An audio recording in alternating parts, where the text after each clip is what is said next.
Breeze Nation, what is good? It's your boy Pat the Designer back at it again.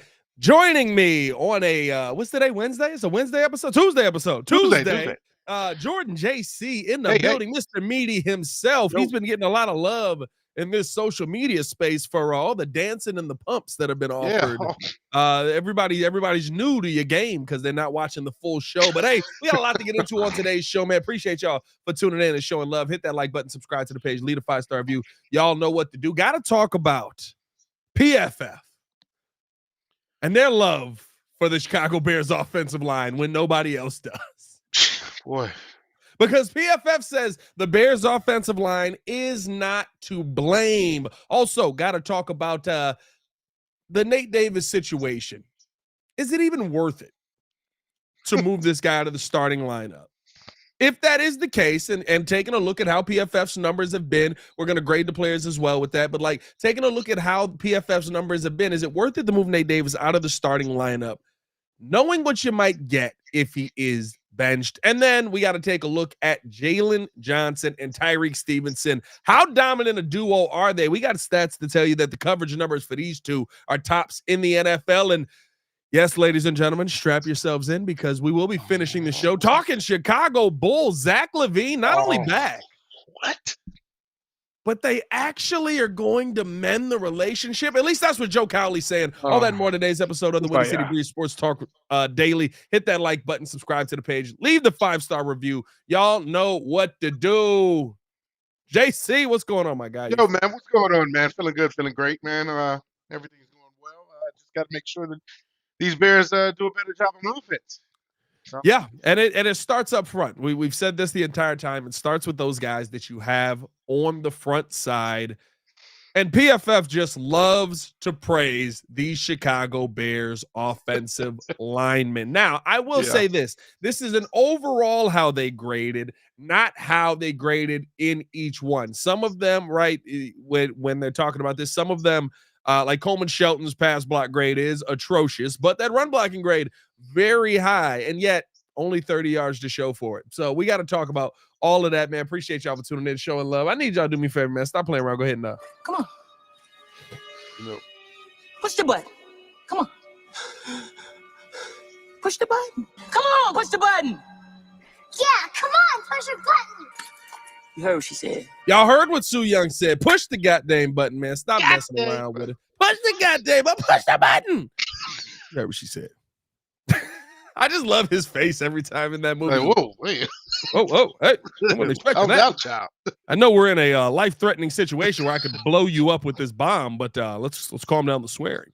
Let's get into it, though, because there were two people who really stood out on the offensive line on Sunday, and they have been the topic of the main conversation. By the way, shout out to the Breeze family in the building. Sorry about that. John Isla first in the building. Richard Schaefer in the smug with a Die Bears. Michael Anthony in the building. Ali coming through with an FGB. Never mad at that. Got to throw a year out there for Noah P and Bear Down OB. Daniel Berry in the building. Shout out to the Breeze Nation sticking around and being in the building, man. Let's start it off here. Nate Davis, per PFF, and Coleman Shelton, per PFF, didn't have the day that Bears fans are saying they had. Now, I can see it. And this is why I say you take everything PFF says with a grain of salt, because how PFF has these guys grading out. 2024 player grade, first game of the season. Nate Davis graded out with a 70.8 day. His pass blocking grade, a 62.4, which is not terrible, but it's not great. It's kind of mediocre, right? It's a middling day. Run blocking grade of 70.4, but basically saying that Nate Davis had a good day. Now we can see that Nate Davis didn't have a good day because we have eyes. So I think at the end of the day, this is the first thing that got my ears perking up. And then you see the Coleman Shelton grade of 64.5, and you're like, all right, dog, what are we talking about here? Overall grade of 64.5. Now, pass blocking grade, and I'll give him this. At least they were honest here. Pass blocking grade, he got a 48.9. That's just above god awful.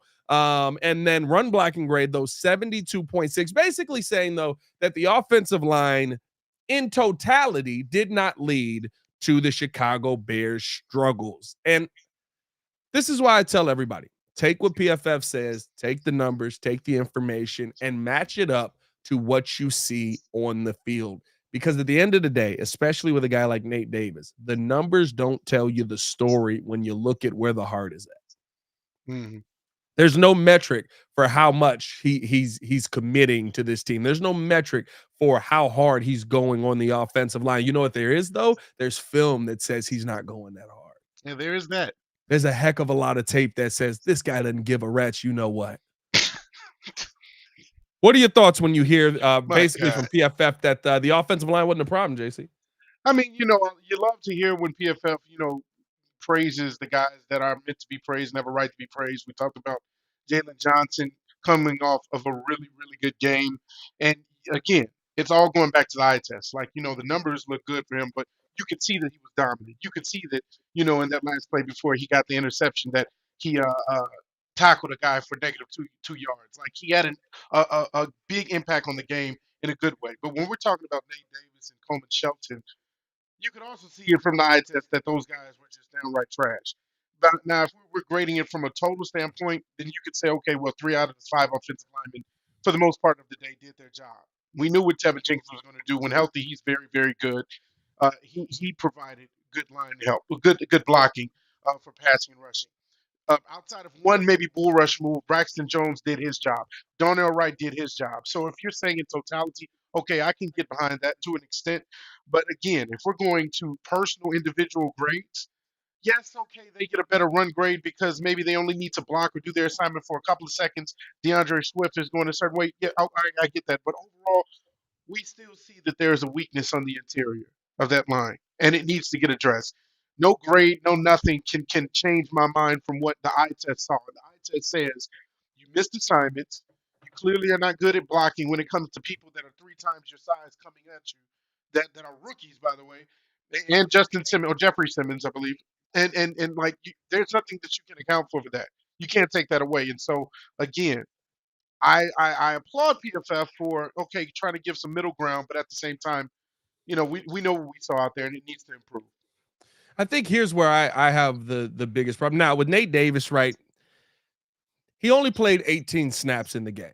So maybe they're grading on a curve there. The snaps he was in, they're saying aren't that bad. I think that his is more egregious than what we saw out of Coleman Shelton, but mostly because Coleman Shelton, I think, gave effort. I think he was just getting cooked on the other side of that thing. But, to me, when you look at starting off the season, 2024, and I'm sorry, I read the wrong numbers there. I had the 2023 numbers up for Coleman Shelton. Let me give you the right numbers for Coleman Shelton here. 64.5, basically same dude that he was.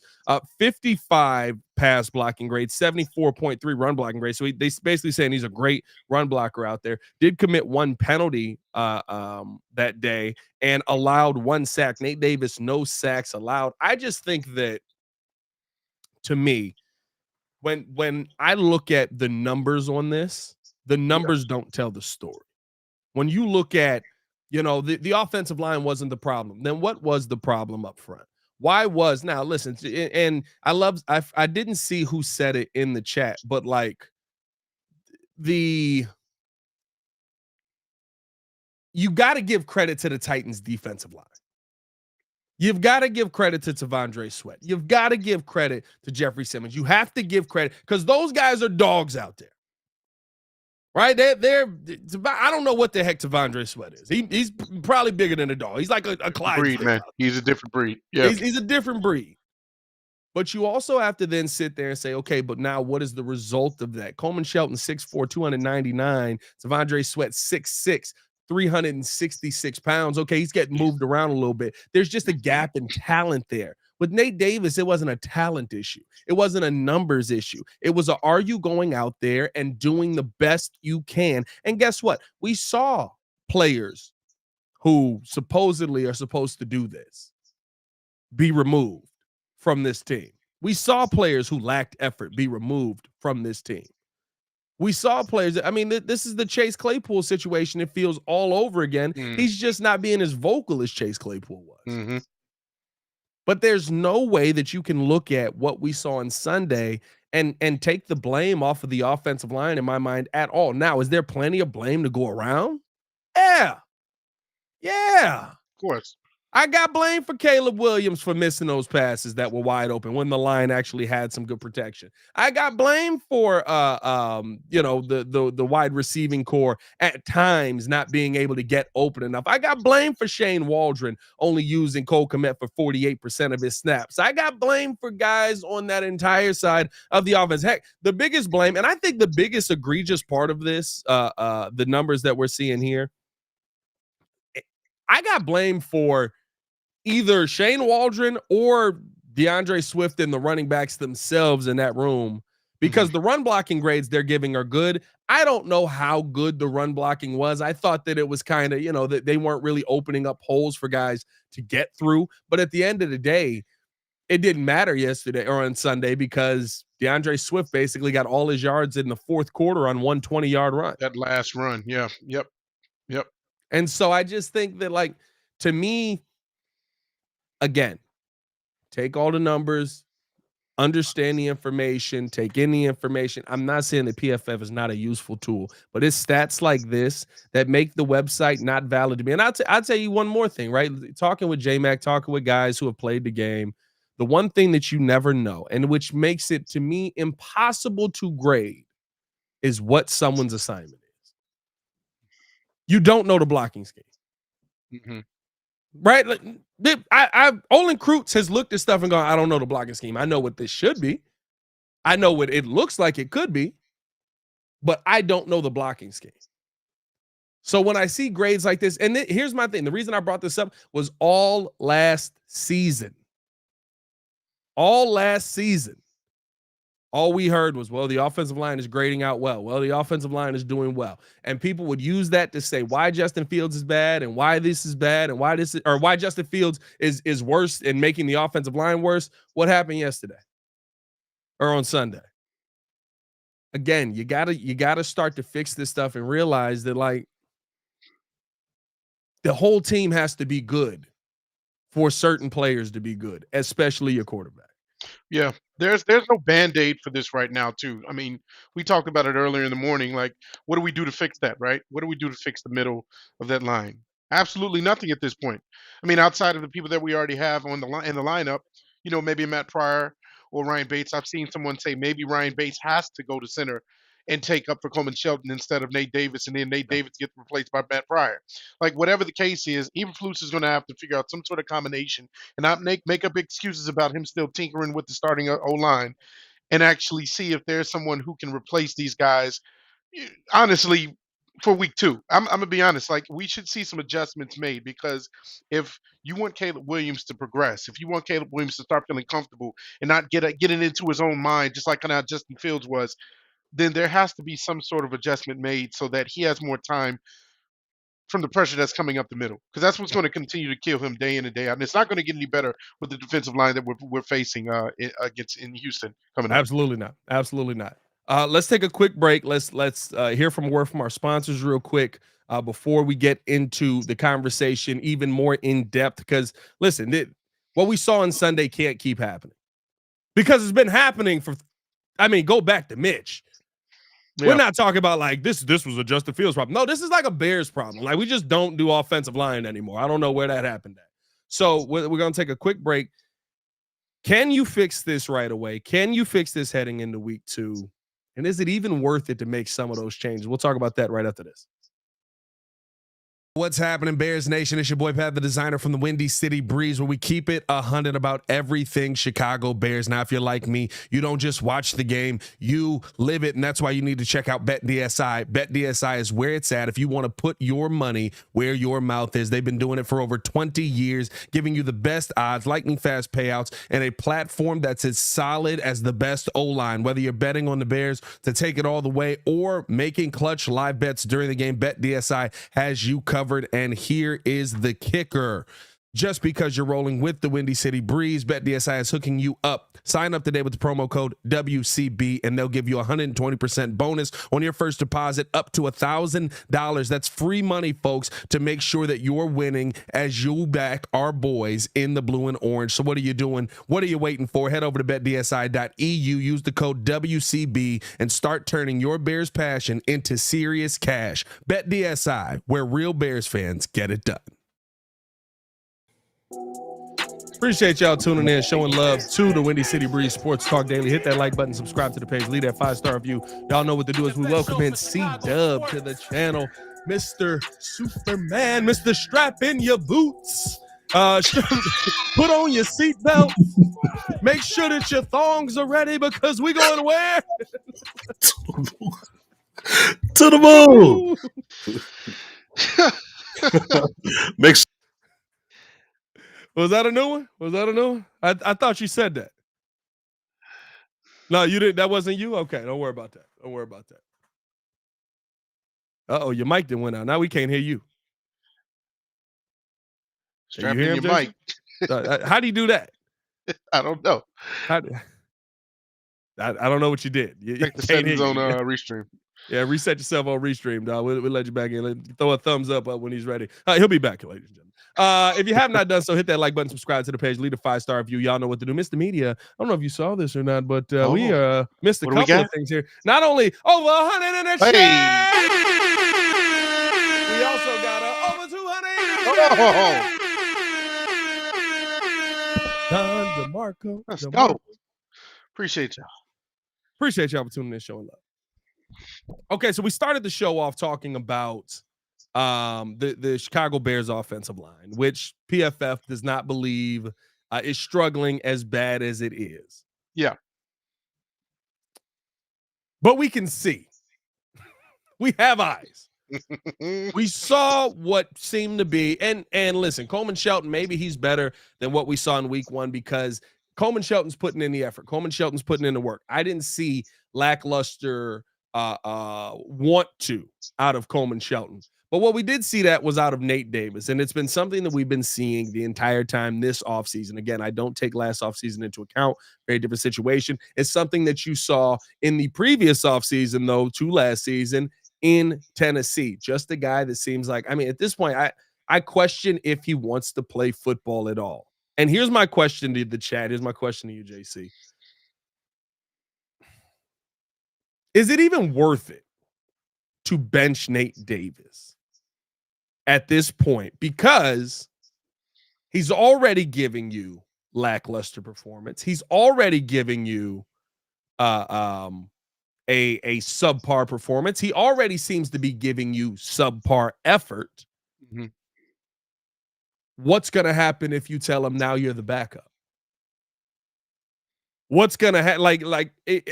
If you bench Nate Davis, are you at a point where you basically say he has to get off the team because he's going to give worse effort as the backup and Matt Pryor's got to be the next guy up?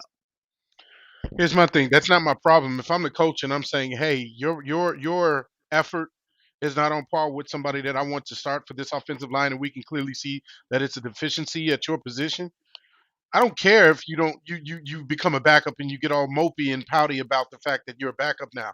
That tells me even more that you shouldn't be the starter. If that me downgrading you to the backup doesn't put a fire in you to say, hey, I need to get myself together. I got to get past whatever mental roads and mental hurdles I have. What if I don't have a love for football? Okay, well then step away, step aside, because there's somebody else that's on this team that can take care of that job better, that has a little bit more aggressiveness, that has a little bit more desire, more want to be the starting right guard. We need dogs on this team to start. And if Nate Davis is not a dog anymore, if it's not in him anymore, that's fine. Admit it and then take the second string. Still can't hear you, bro. Did you mute yourself over there? Is your microphone lit up white? I can't hear you. Dub's trying. Oh, heard that. Oh, you know what? I'm tweaking. This was red. This was red. It should have been green. I'm assuming you're talking about C-Dub, ladies and gentlemen. He's done this before. What's happening, fellas? I'm assuming we talking about Nate Davis, right? Oh, yeah. Yeah. So here's the thing. It's nothing personal. This is just business. If you're not doing your job in any kind of setting, whether it's corporate, whether it's professional, whether it's in sports, whether it's at a restaurant, no matter what it is, you either get demoted or you get fired. And the stats kind of show it clear. He only played 18 snaps out of 56 potential. 18 snaps. Ryan Bates played 38 snaps. So essentially, you did kind of basically just say, "Get the heck out of here." Yeah, I mean, at the end of the day, and Jordan said it best, right? Like, if you don't have the passion to play this sport, then that's dangerous. It's time to be done, because at the end of the day, not only are you putting yourself at risk because you're playing this nonchalantly, you're putting your quarterback, you're putting the rest of your players, your team at risk, because you out there just shuttling around on the line. I think I saw a play where it looked like he was guarding nobody. He was just kind of floating around. Oh yeah. And I said, what is this line doing? We getting pancaked on the ground. Guys are doing a cha-cha slide with nobody in front of them. And so at the end of the day, if you're not doing your job, and it's time to step back, maybe reevaluate things, because you got to be serious. You got to be a dog. You got to have that killer instinct in you to want to play the game of football. Here's what makes it a tougher decision than I think most people are thinking about, right? It is the game of football. Ryan Bates is already dealing with an injury. Ryan Bates is already pretty much just a backup right guard. I know that we have this high hope. I know that we have this want to see him be more than that, but he's a backup right guard, guys. He's a backup center. He's a backup center that looks like a backup right guard. Yeah, I mean, or a backup right guard that looks like a backup center. Either way you want to put that. Yeah.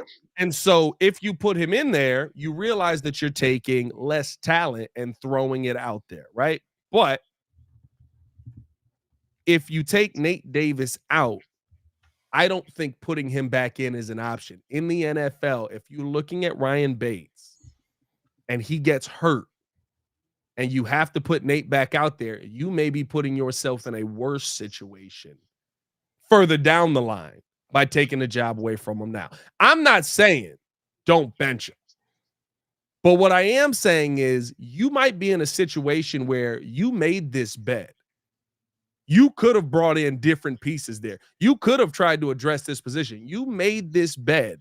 The Bears may be in a position where they just kind of have to lie in it, because while we all are sitting there going, well, yeah, you just sit this guy down and it's going to be better and the team will have more cohesion. And I don't even know if that's not the case. I do think you have to think about the long term of this team. And you have to think about, you brought this guy in here to play and to start. And if you sit him, you're probably going to get worse production out of him. You're quickly getting to guys that we don't want to see in a real game.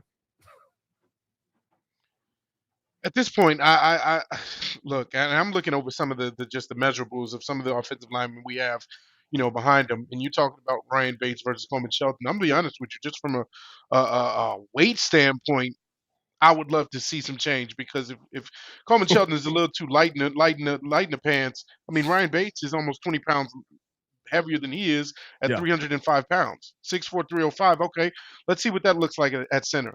Matt Pryor, we mentioned this before, he's a monster of a man, 6'7", 351 pounds. Put him at right guard. Like, let's see if we can just get a big body to, cause a little bit more pressure or more of a stability of a mainstay on that right side of the line, so that Caleb can have a few more seconds to throw.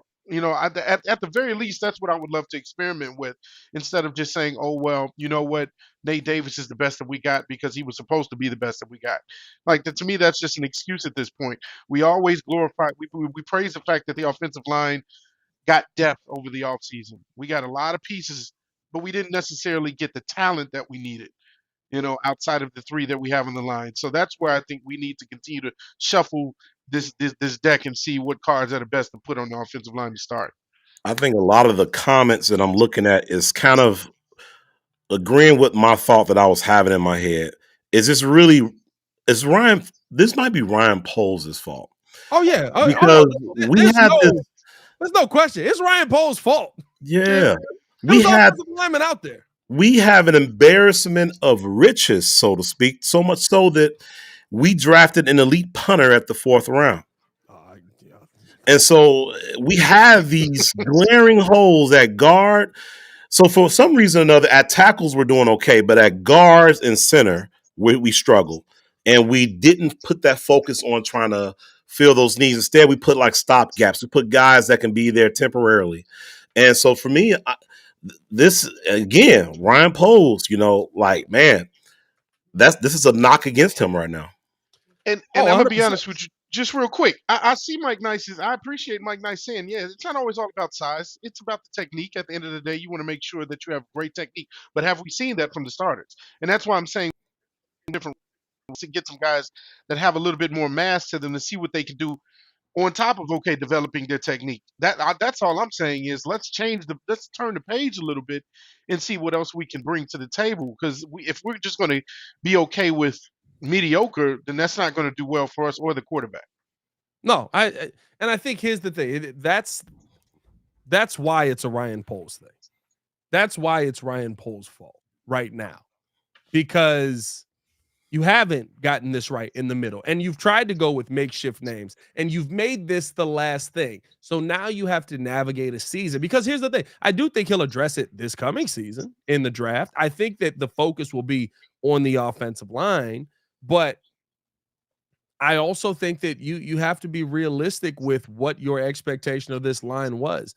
I was surprised woefully when we saw those preseason games, because y'all saw me. I was like, I don't know why they played like this. Maybe it's just great on game day. It looked great every time. Yeah. No, the other team just wasn't going as hard. The other team just wasn't trying to kill your quarterback right away, because when the game mattered, you weren't able to protect your quarterback. Your quarterback was running for his life the entire time. Now, I do think you have to give more credit to the Titans defense than most. And I was sitting there telling people this all week. I was like, listen, y'all already know, like, they're going to play better than you expect them to play. That does play a part into this. You're not seeing Tavondre Sweat every week. I don't even know if there's another Tavondre Sweat in the NFL right now. I'm still baffled by what the heck we saw on Sunday. But outside of all of that, like, yeah, that's great. You're not going to see that guy again.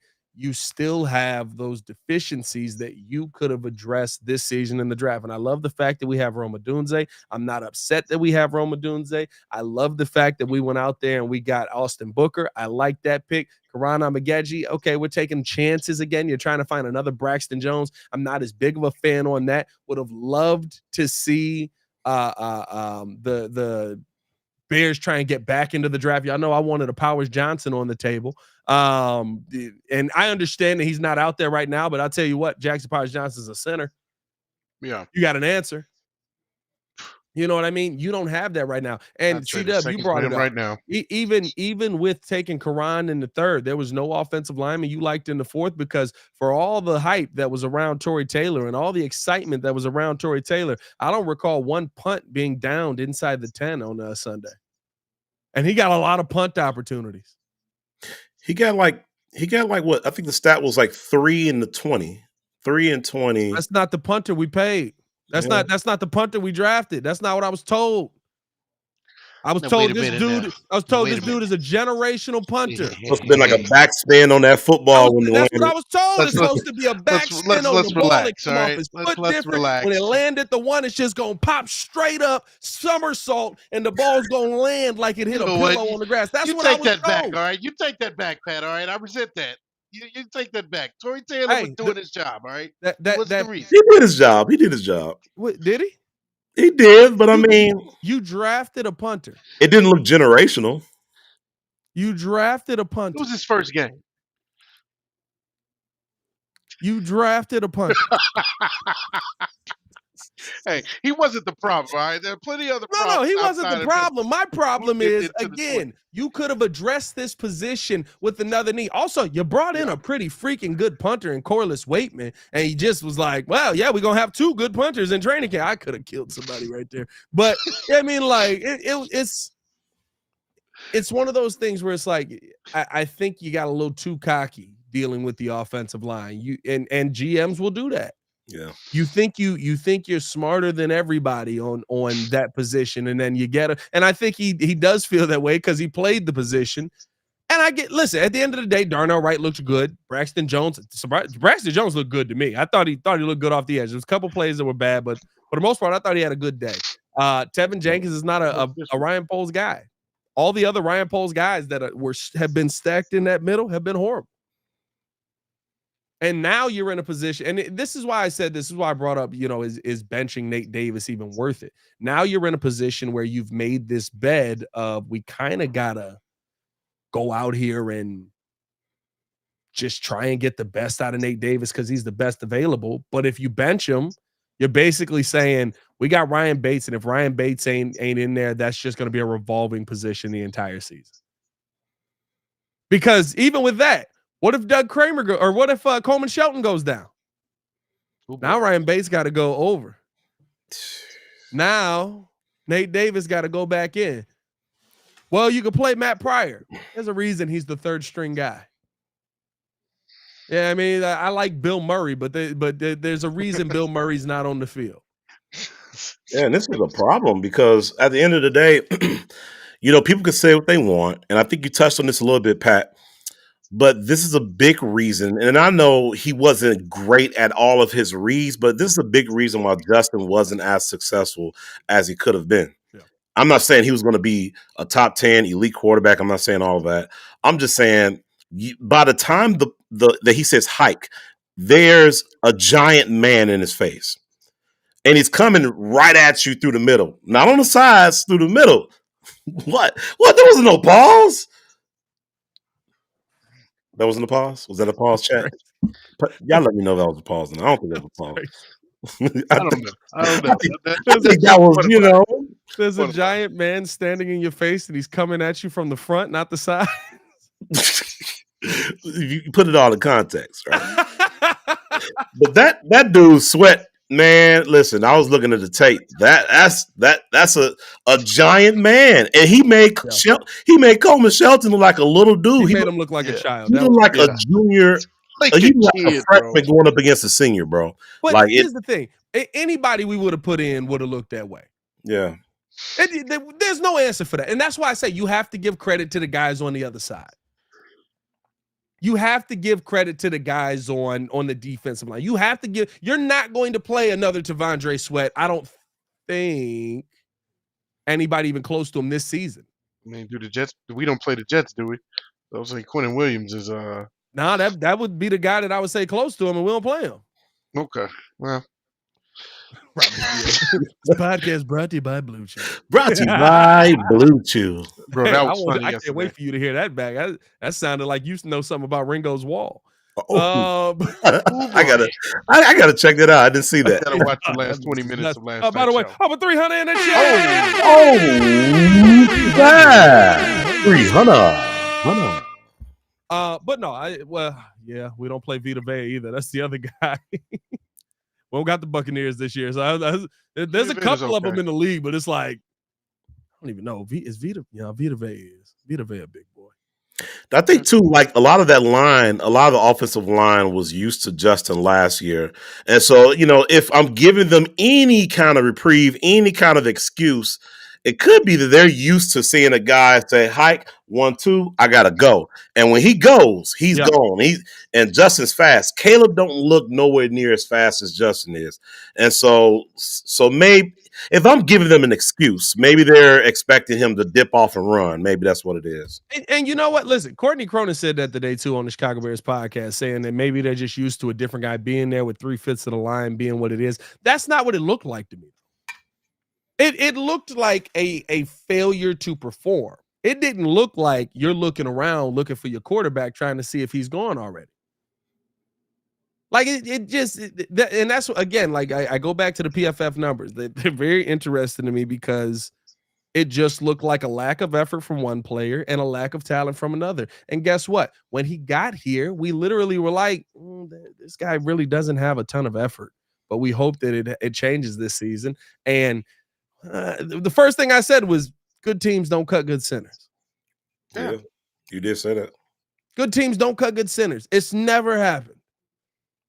Nobody's ever looked at a center and been like, wow, I've never seen a guy play like you. Get out of here. That's my main concern right now with this Bears team is the offensive line. And if you can even risk benching Nate Davis. And when we think something like that will come, I'll be honest with you. A Nate Davis benching may be happening this week. Yeah, I was just gonna say it's got to It, start it may soon. be a week 2 situation because of what we saw in the game. Coleman Mhm. Shelton, or I'm sorry, Ryan Bates ended up playing 38 snaps. Nate Davis ended up playing 18 of the 52 snaps. I mean, like they were not slow to make that move. The second they saw something that was ugly out there, they got him out of there. And it was after a couple of plays of like, all right, dog, like give me a little bit more. Give me a little bit more.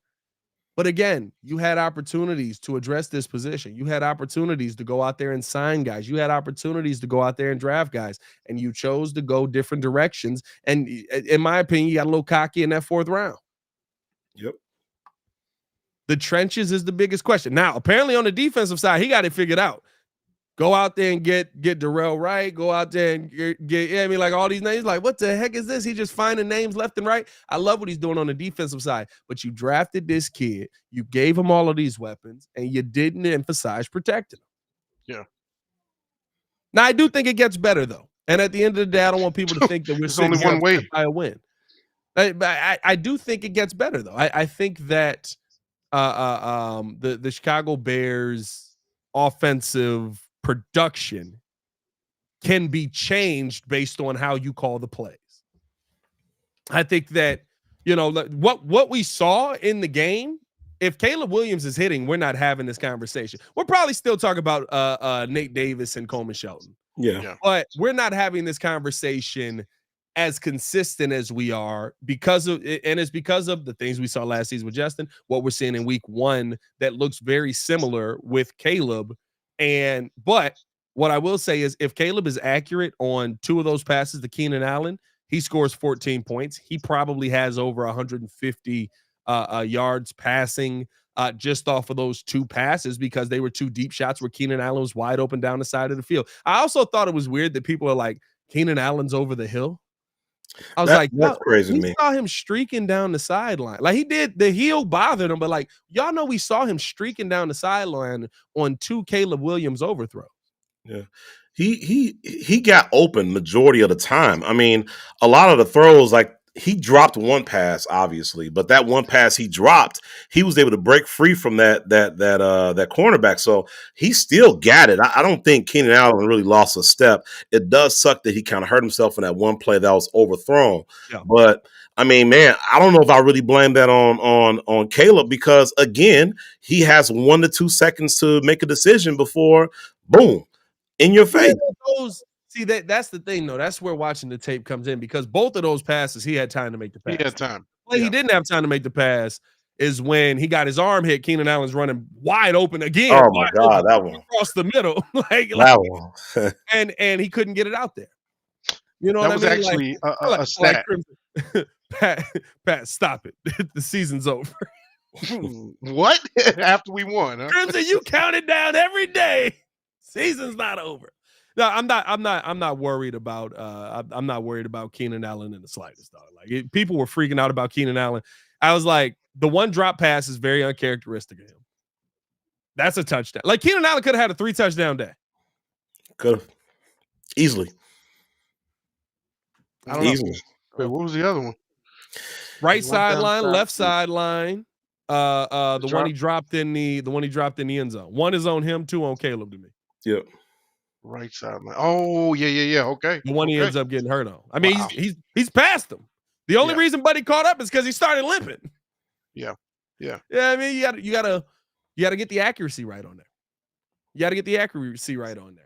It's just hey man, hit that like button, subscribe to the page, leave a 5-star review. Y'all know what to do. I think this is interesting to bring up too. Why is Kmet sitting on the bench? Cole Kmet going out there playing 48% of his snaps. I am going up there Wednesday. I'll be up there and get the chance to talk to Shane Waldron. It is something that I'm going to ask him if I get the opportunity to get a question in.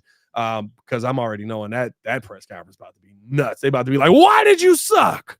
Why did you suck?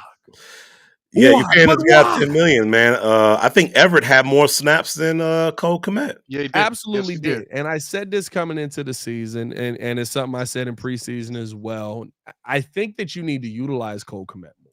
But here's my thing. Cole Kmet is the guy that's going to have to sacrifice with all the new pieces.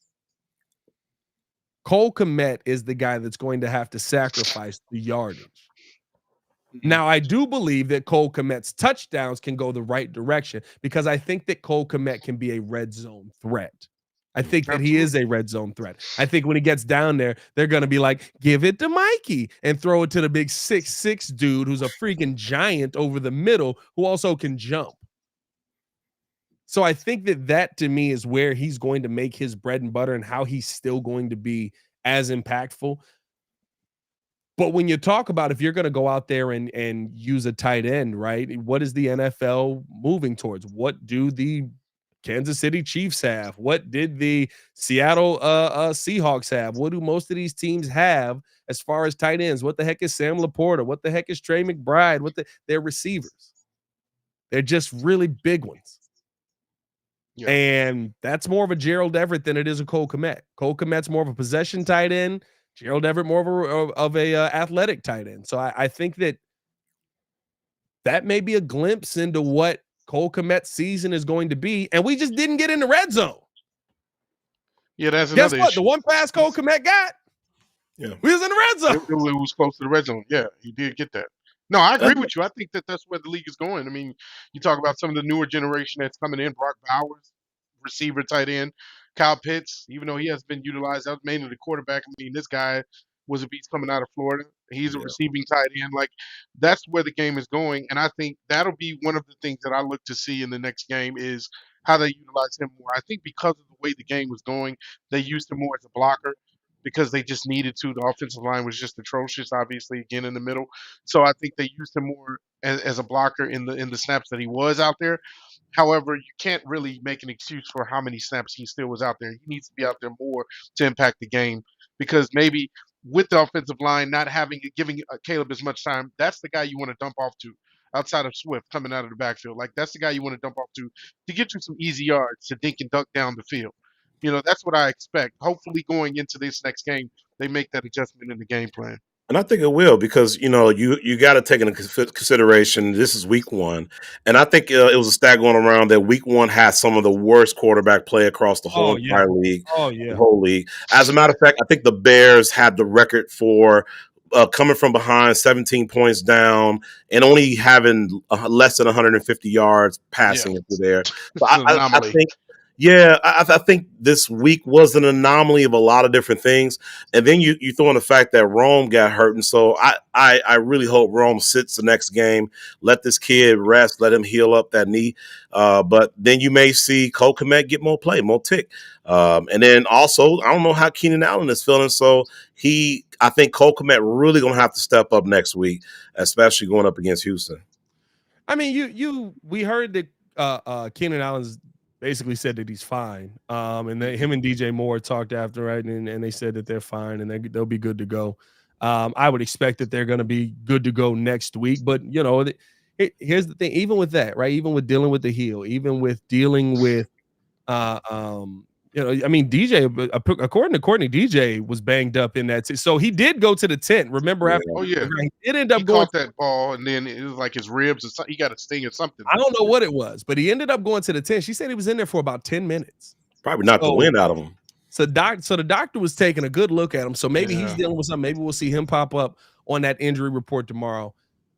But here's my thing at the end of the day. As much as we've been negative on the offense, as much as we've been down on this offensive line, as much as we've been sitting here concerned about so much heading into this Texans game,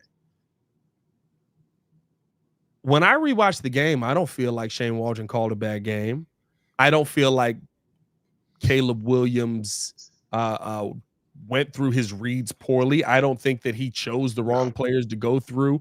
I don't think that Keenan Allen didn't get open. I don't think that DJ. I don't know if they got open enough, but I don't think that DJ Moore was being shut down by L'Jarius Sneed. I don't think that.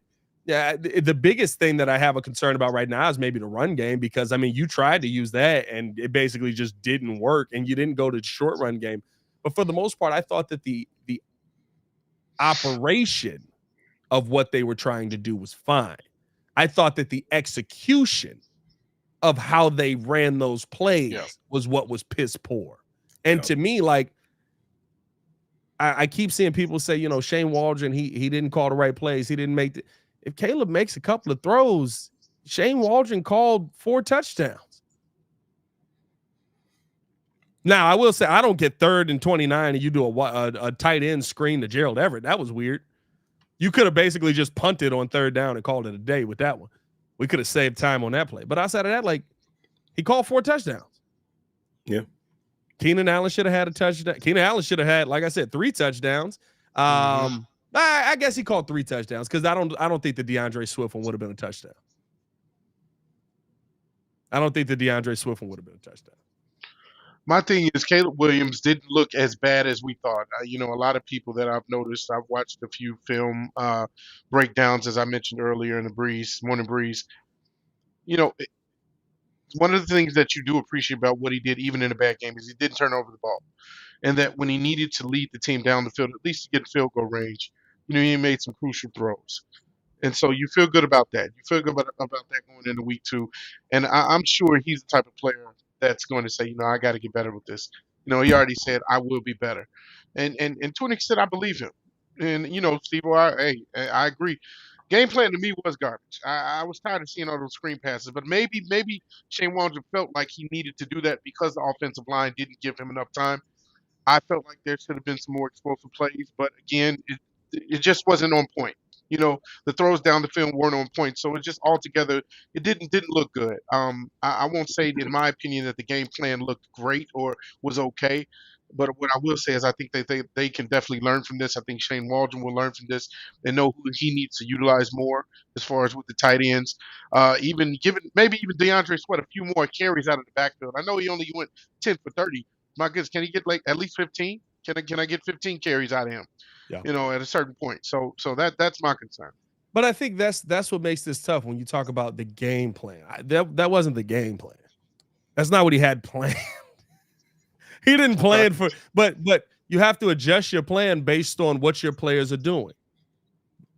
Game plan, good or bad? Did Caleb Williams throw good football Sunday? No, he wasn't accurate for the most part. Game plan, good or bad? Okay. Did DeAndre Swift run the ball well? No.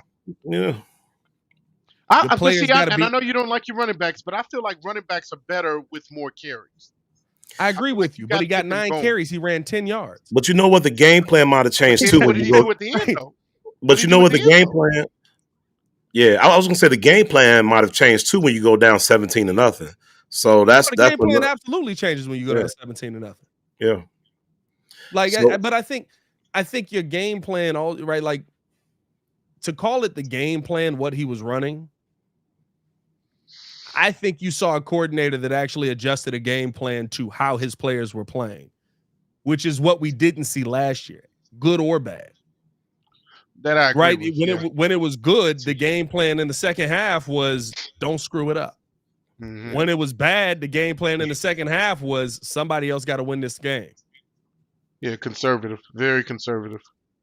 So I don't know. To me, I don't know if I would call that the game plan. I think that was what you ended up calling based on how bad your players played.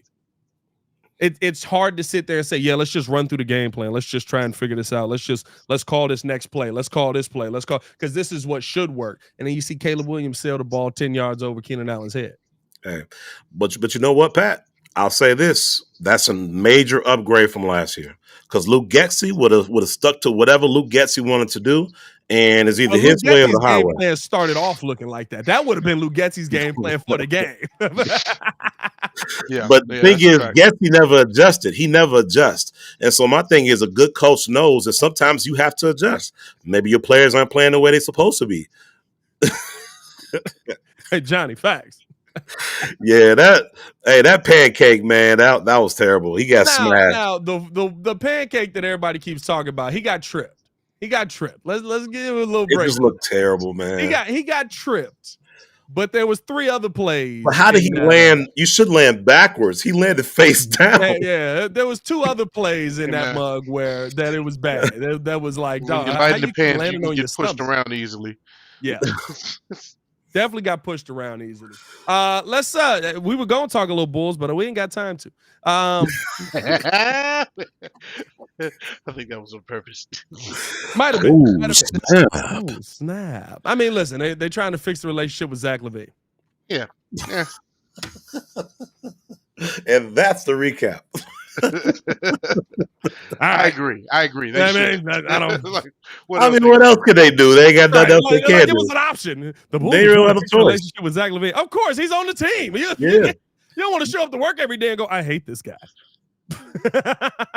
Hey, you gotta make his trade value something by the time the trade deadline come around. So Steve, hey, that's the one everybody keeps getting pissed off at. Why was he helping a double team? Bro, that blew me. I was like, yo, he's already being double teamed. What are you doing? And then he missed the stunt completely. Oh, I will say he did miss the stunt. He 100% did. He and that's on him. He made the wrong call. But and maybe this is just me because Nate Davis was so bad that I gotta give him some grace. At least he tried to hit somebody. He literally was like, I'm not hitting nobody. Man, I ain't getting that man no grace, no nothing. He gets no grace out of me. Hey, why was he helping a double team? Bro, rewatching that play, I was like, bro. Man, that was Shaq to the fool right there. 2 people on one is more than enough weight. Like what are we doing? He said, I gotta hit somebody. You gotta wait that one out. The line was bad. I don't even really blame, and I do blame Caleb a little bit on this, but not all the way on that 20-yard loss, 19-yard loss. Yeah. Because literally sweat was in his face by the time he said hike. And he's running, he's trying to figure out something, but when you got him, man, that dude like a grizzly bear running out of man. Didn't he get away from him? He got away from him. It was the second guy that got him. No, I think he gassed. Didn't he get sacked by the sack right up the middle? Because he blew up. He blew up Coleman Shelton. He blew him up, and he came straight through. I may be thinking about 2 different plays. 19-yard sack. The 19-yard sack. 19-yard sack. No, he didn't blow up Coleman Shelton. The 19-yard sack was a bootleg, but it wasn't a naked. So they staying. So they move in the pocket left on that same play. Tevin Jenkins kills, I believe it's the linebacker. So everybody's blocking the man to their left. They all go this way. So at the end of the play, the whole offensive line is pushing people over here, except Nate Davis, who just let his man run past them, who he was supposed to be blocking. So Coleman Shelton is like going to block his man. Is like, oh, we not block. Okay, all right, dead. That's tough. Hey, I mean, like, yeah. Hey man, James Jones, you got to dirt that ball. I do think that was one time I want to see Caleb use his legs and get out the pocket. Yeah. I didn't get the like trying to juke, and he's trying to throw it keep the play going. You gotta try and get out the pocket and get that ball out of your hand. I'm glad he didn't fumble it, but yeah. Hey, shout out throw it away. Throw it down, throw it to the dirt, throw it away. Hey, shout out to you can't just throw it to the dirt. Man. You got to at least get outside the tackles. Well, I guess at that point you don't, because you would have lost the down anyway. Yeah, you lost 19 yards. You would have lost 15. But it is what it is, man. Listen, at the end of the day, we can't see that offense go out there and look like that again. What I would love to see, though, is the dominant play out of those beautiful DBs that we got. Oh, let me tell you something right now. I was so excited to see what the coverage numbers were going to look like coming out of this game. Because, for one, Jaylon Johnson, you absolute bloody legend. I mean, he's showing you he earned his money. Week 1, Jaylon Johnson was the best DB in football, and the coverage numbers was on point with that one. Hell yeah, numbers right Look there, at that. all the way top right. Jaylon Johnson. When you're talking about, and this is broken down into yards allowed per sack and passer rating allowed, Jaylon Johnson all the way top right, best by far. But then you look just past 1 yard allowed per snap. And you look at that passer rating allowed as well. Tyrique Stevenson in the conversation over there next to Denzel Ward, over there next to Dante Jackson. Listen, top 10. A really good day out of Tyrique. A day where he should have had 2 interceptions. That first interception was very tough that he wasn't able to come away with that. A day where he should have had 2 interceptions. And a day that, listen, when you look at how your DBs played, of course, the pressure that was in Will Levis's face all day. You hope that you're able to maintain that next week. But if you get this kind of production, knowing that for the most part, Tyrique Stevenson was the main target all day. Ooh-wee. Yeah. Like they were not looking to attack Jaylon Johnson in the slightest. What did he allow? 3 yards? Jaylon Johnson allowed -2 yards. Yeah. He did not allow a positive yard -2. right there. Tyrique Stevenson, to me, if he can keep that level of play up, this DB unit will be the best DB unit in the NFL because you are basically getting a Revis Island effect with Jaylon Johnson on one side, and you're getting I don't know if you're going to get that with CJ Stroud and some of the weapons that Stephon Diggs and stuff like that. It may not be the same thing this weekend. But for most of these games, right, that we've seen preseason, now this game here, even the joint practice, they don't even look Jaylon Johnson way. Nope. They said Jaylon's over there. Who's over here?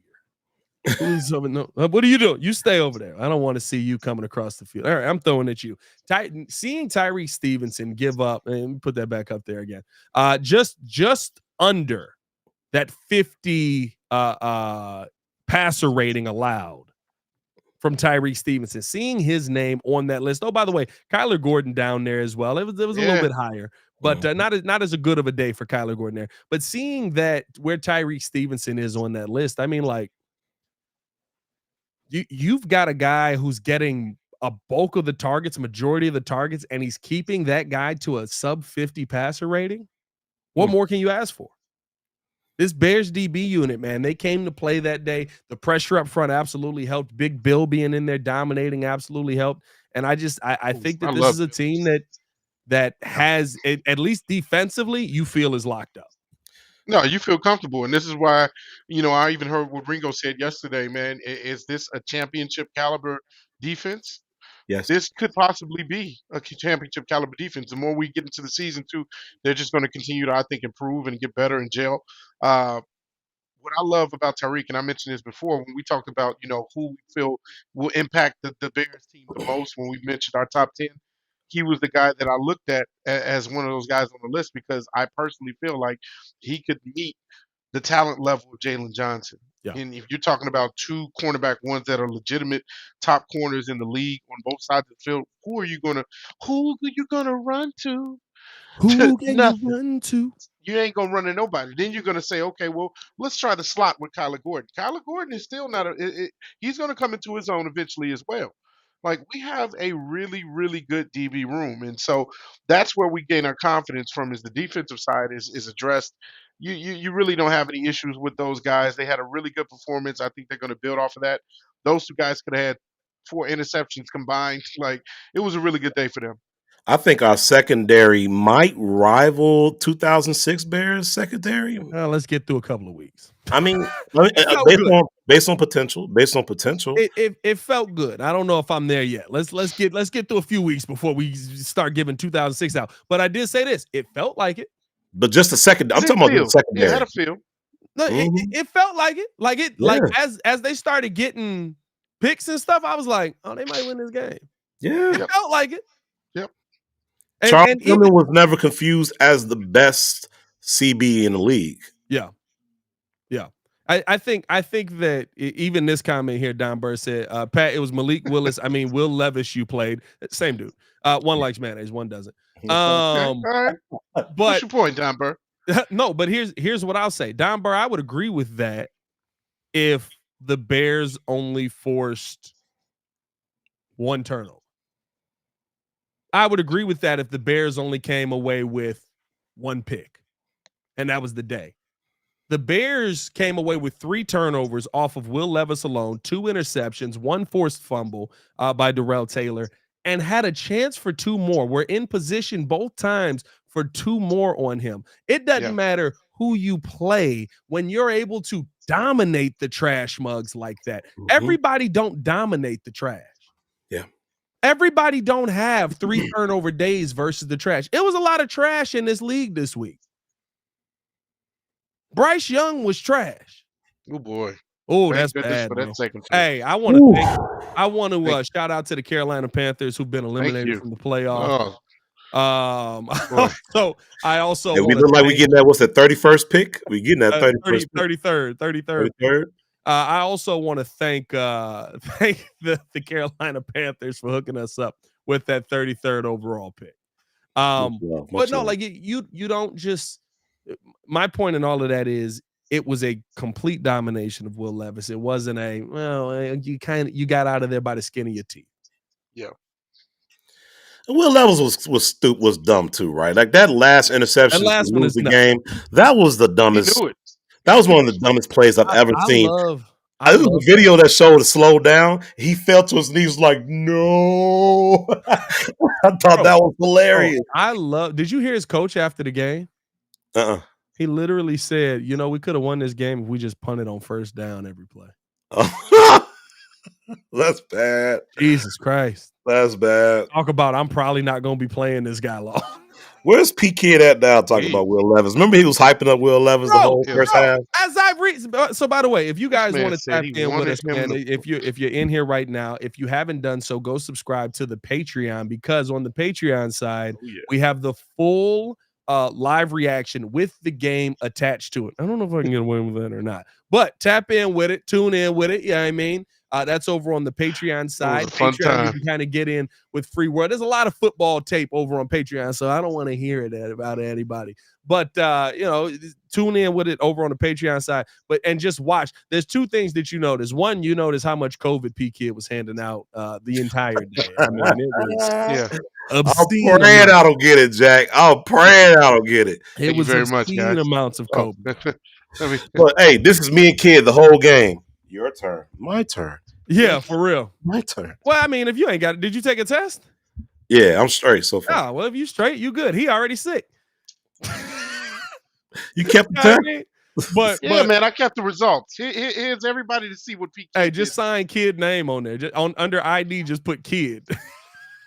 But then the other thing that was going on that whole game was just P Kid for some reason hyping up Will Levis. Like Will Levis was having this dominant day. And every time we looked at the stats, we were just like, bro, what are you hyping up right now? He was like, no, he making timely throws. I was like, he's 11 for 36. Like, what are we talking about? He's like, bro, I'm so tired of Will Levis doing this to us, man. He's just killing us. And I was like, huh? Wait, what do you say? He wanted them to actually tie the game to see if Caleb could like. And then he wanted that. I don't know what Will Levis was on. What did Joel say? Joel said something in that he was like the protector of mid. I think he called him, or the mid defender. The mid defender. That's what he called him. The mid defender. With a side of mayo. Defender. If you want to trash team kids, the mid defender. It's a quality song. Appreciate you. Appreciate y'all for tuning in, showing love. Hit that like button, subscribe to the page, man. Leave that 5-star review. Y'all know what to do. We got a lot to keep talking about Bears wise moving through the season. Maybe tomorrow we'll talk some Bulls. But at the end of when we get closer to the season, I'll care more about Bulls. Me leaving Locked On Bulls now, you know what I mean? Like, I still care. I'm still covering the team, but you got to have a real story for me. It can't be, the Bulls are trying to rekindle things with Zach LaVine. Relationship with Zach LaVine. No, duh. They got to pay this man $30 billion. Hey, shout out to Hayes for keeping that door open for you, man. I watched the last episode. Got a chance to actually watch it. Yeah, man. Shout out to him for showing respect for you, man. That's big. I can't wait to get. I ain't going back, but I don't know if y'all saw it today, but the reason I'm leaving is because of the shorty. You know what I mean? Because of I got my son on the way. You know what I mean? Little designer. Little designer. Is it little designer? Little D. Oh snap! Hey man, we appreciate y'all tuning in, showing love. Hit that like button, subscribe to the page, man. Leave a 5-star review. Y'all know what to do.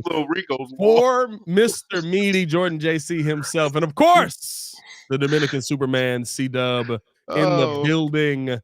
He's trying to take us all to the moon, ladies and gentlemen. Y'all stay safe out there, man. It's your boy Pat the Designer, back at it again. Bear down, one love. Peace, bro. I was gonna say some doggone. Please, for the love of God, I'm still laughing at that Ringo wall, bro. That little Ringo. Hey, bro, that Ringo wall was nuts, bro. I gotta go back and see that now. Get all your children.